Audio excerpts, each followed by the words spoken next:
From Los Angeles to a worldwide audience, this is Boaz Power TV, where we take your life to the next level.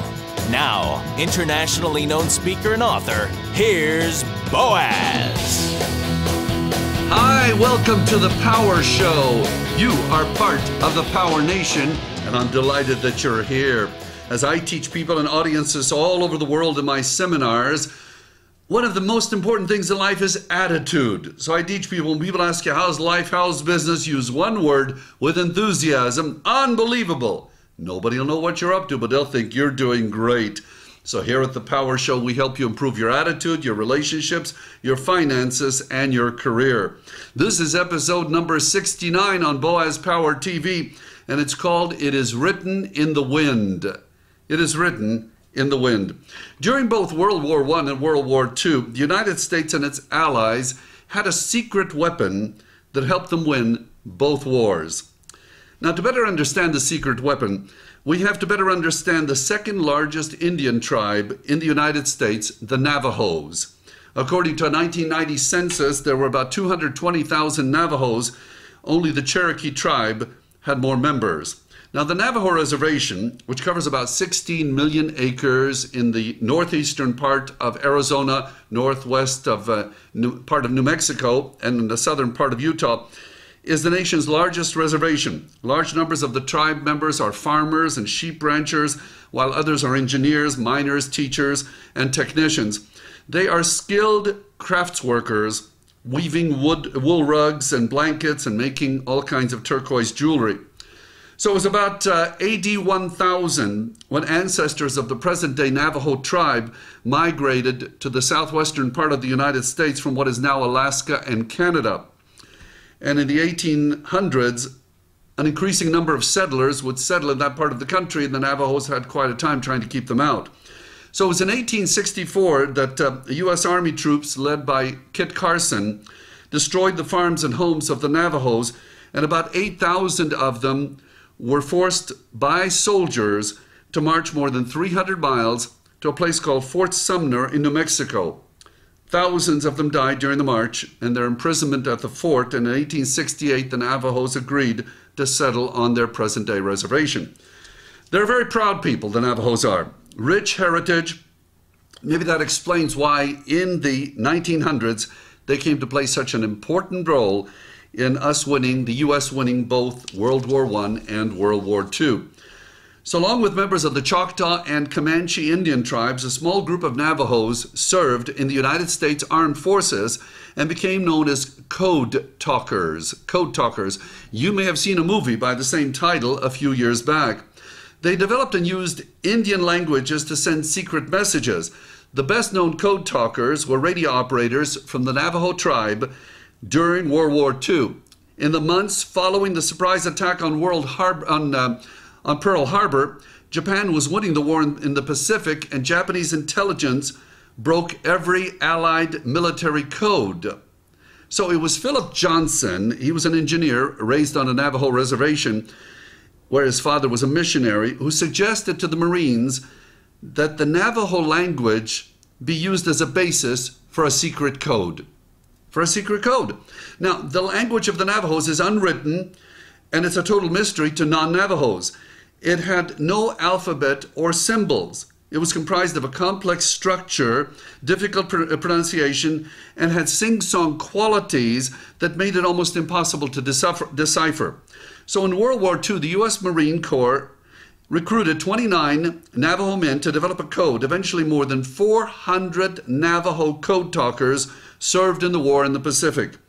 Helping to turn the war against Japan, they sent vital messages between front lines and command posts on Japanese-held islands such as Iwo Jima and Okinawa.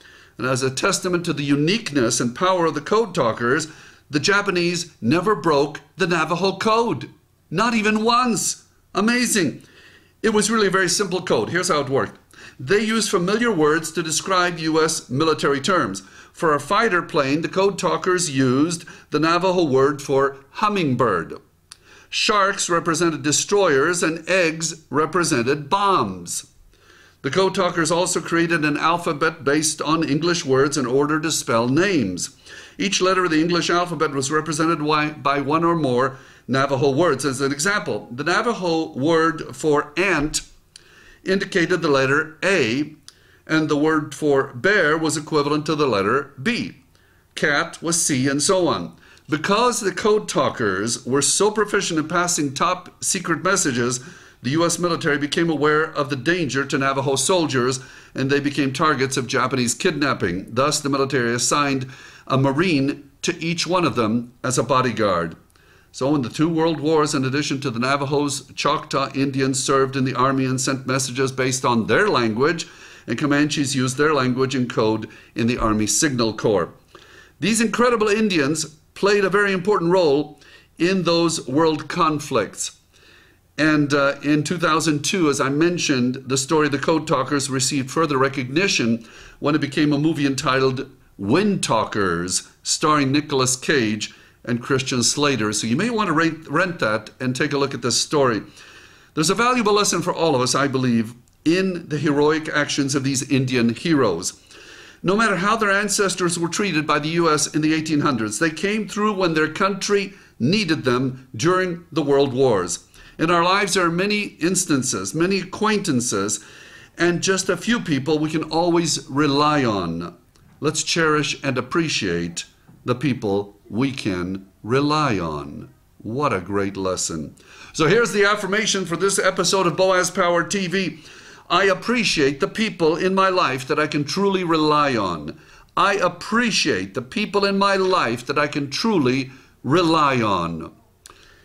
I'm so pleased you spent time with me. If you like these messages and many people around the world find them to be of great value, please go to my website, boazpower.com. Have 5 of your friends go there and suggest they subscribe to this free weekly broadcast of Boaz Power TV. And remember our basic concepts for you to take your power back, for you to take charge of your life. If you're having difficulties with money, do what I had to do a few years ago. Do a few basic steps. Lower your expenses. Live a little below your means. Lower your expenses for a while. Stop charging unless it's for business and you're going to pay it off at the end of the month. Pay in cash. Pay in cash. It's a novel concept. If you can't afford to buy something, wait. Pay off your debts. Start with the smallest one first. I got to tell you, there's a lot of power in being debt-free. A lot of it. And then start saving some cash every day. Carry a $100 bill because it'll make you feel prosperous. Save some cash, put it in a passbook, and see that grow every day. You are special, you are unique, you are destined for greatness, and now you appreciate the people you rely on. I believe in you because you are a champion. Have a powerful day. This has been Boaz Power TV. To comment, see other episodes, or to subscribe to this free broadcast, go to our blog at boazpower.com. That's boazpower.com. We're here to take your life to the next level.